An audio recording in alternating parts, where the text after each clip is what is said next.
Hello बच्चों, तो कैसे हो सब? बढ़िया एकदम। बच्चों, आज जो एक नया टॉपिक से हम लोग रूबरू होने वाले हैं, उस टॉपिक्स के नाम है करंट के टाइप्स, और दूसरा मेन इंपॉर्टेंट टॉपिक जो है बच्चों वो है किरचॉफ्स लॉ। बच्चों, ये बहुत ही ज़्यादा हमारा इंटरेस्टिंग टॉपिक होने वाला है। बातों को बहुत ही ध्यान से सीखना और जानना। आओ बच्चों, बातों को स्टार्ट करते हैं। मैं शिवानंद त्रिपाठी और आपका प्यार सा चैनल मेकर कॉन्सेप्ट क्लासेस। बच्चों, करंट के टाइप्स जो होते हैं वो दो होते हैं।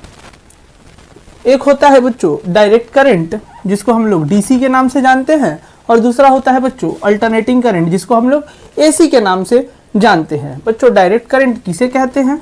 तो लिखेंगे such a current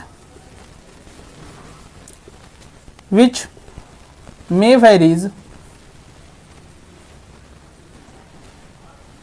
varies in magnitude but the direction will remain same.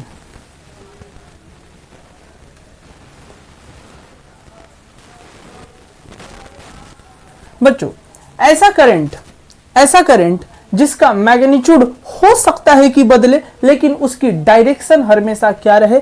Same रहे, तो ऐसे करंट को ही कैसा करंट कहते हैं? डायरेक्ट करंट कहते हैं, डीसी करंट कहते हैं। फॉर एग्जांपल, जैसे हमारे मोबाइल में, सेलफोन में जो हमारी करंट आती है एडेप्टर से, वह करंट कैसी होती है? डायरेक्ट करंट होती है। हमारे घरों में जो इन्वर्टर लगे होते हैं, इन्वर्टर से जो लाइट आती है बच्चों, करंट जो आती है हमारे घरों में, वो करंट कैसे होते हैं? तो डायरेक्ट करंट होते हैं। बच्चों, तब अल्टरनेटिंग करंट किसे कहेंगे? तो सच अ करंट लिख लेंगे, such a current which varies alternately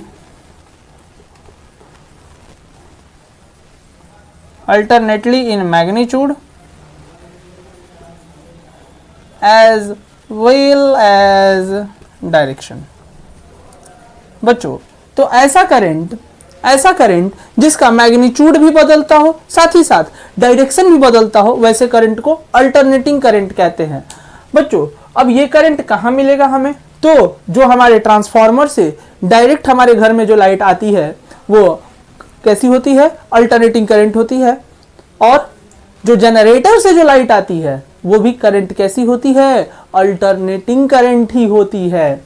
ठीक है बच्चों, नेक्स्ट हम लोग बात करेंगे, हमारा मेन टॉपिक है, जो इंटरेस्टिंग टॉपिक है आज के क्लास का, वो है किरचॉफ्स लॉ। बहुत ही अच्छे से समझने का प्रयत्न करेंगे इस टॉपिक को बच्चों। आओ हेडिंग लगाते हैं, Kirchhoff's law.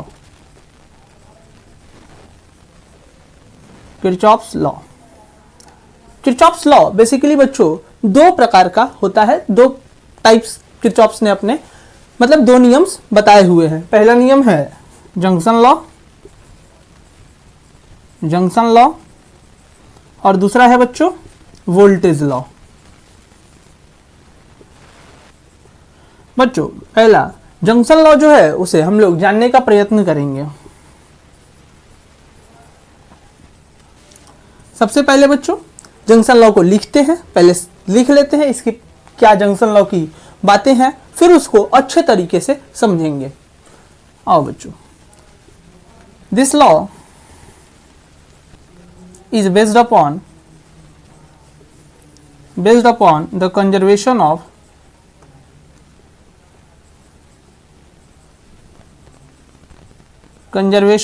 charge. It states that all the algebraic sum of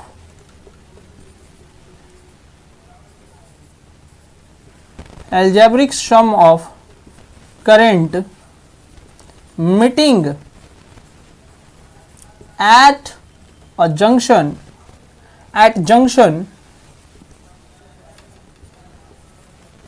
is 0। बच्चों, सबसे पहले हम लोग जंक्शन के बारे में समझते हैं। पहले हम लोग परिभाषा, पहले लॉज को लिख लिया, अब हम लोग सबसे पहले जंक्शन शब्द को समझेंगे। जंक्शन का मतलब क्या होता है? जो हम लोग बोलचाल के भाषा में जानते हैं, जंक्शन का मतलब होता है जहां पर हर दिशाओं की ट्रेन एक जगह आकर मीट करती हो, मिलती हो, उसे हम लोग जंक्शन कहते हैं बोलचाल की भाषा में। यहाँ पे भी बच्चों वही है।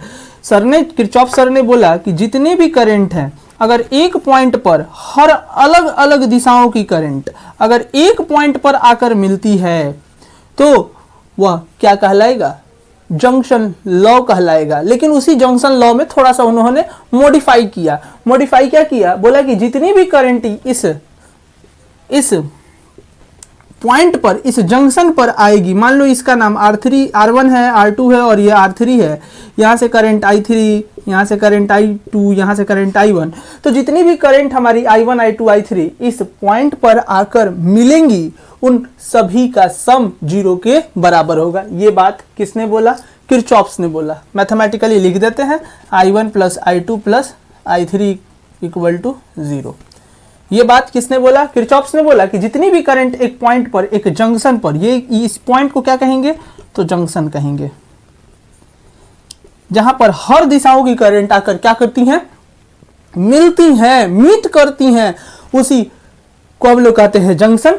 और बच्चों उन्होंने कहा कि जितनी भी करंट हर अलग अलग दिशाओं से आएंगी, उनकी समेशन कर दीजिए, वह कितने के बराबर होगा? 0 के बराबर। ये बात किसने बोला? किरचॉफ सर ने बोला। दूसरी जो लॉ है इनकी, वो है वोल्टेज लॉ। जरा इसे भी हम लोग समझने का कोशिश करेंगे बच्चों अच्छे से।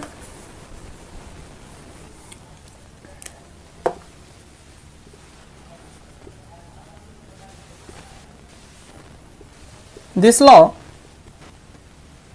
is based upon conservation of energy. Conservation of energy. It states that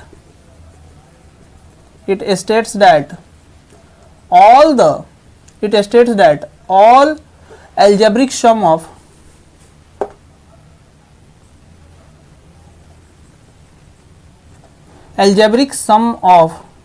voltage in a closed loop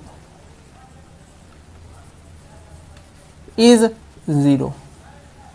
क्या बोला इन्होंने कि यह क्या है कि भैया जितनी भी हमारी वोल्टेज है क्लोज्ड लूप में, मतलब कैसे? तो दिखाते हैं बच्चों। एक लूप बनाते हैं और उन्होंने बोला कि जितनी भी वोल्टेज उस क्लोज्ड लूप में होंगी वह कितने के बराबर होंगी? तो 0 के बराबर होंगी। जरा हम वो लूप को बनाते हैं और फिर तब समझते हैं।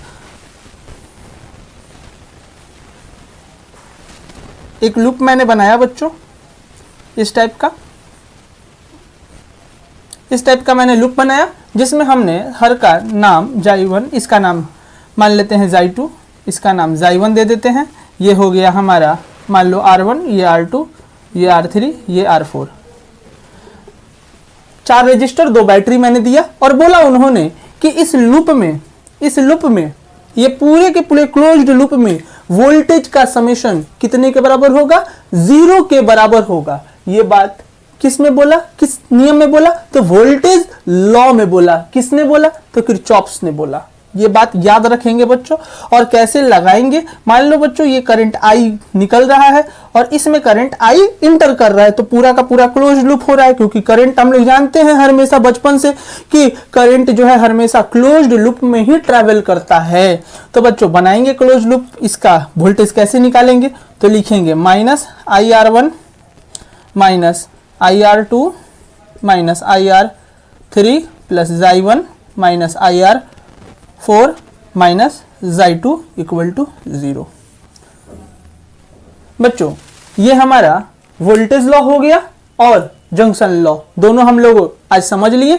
बच्चों जंक्शन लॉ में एक बात और याद रखेंगे कि जंक्शन लॉ जो होता है वह कंजर्वेशन ऑफ चार्ज के ऊपर बेस्ड है, जबकि वोल्टेज लॉ जो है वो कंजर्वेशन ऑफ एनर्जी के ऊपर बेस्ड है। बच्चों ये बहुत ही इंपॉर्टेंट टॉपिक थी, इससे हमारे आगे आने वाले जो टॉपिक्स होंगे वह बहुत ही रिलेट करेगा। आज के लिए बच्चों इतना ही, तब तक के लिए धन्यवाद।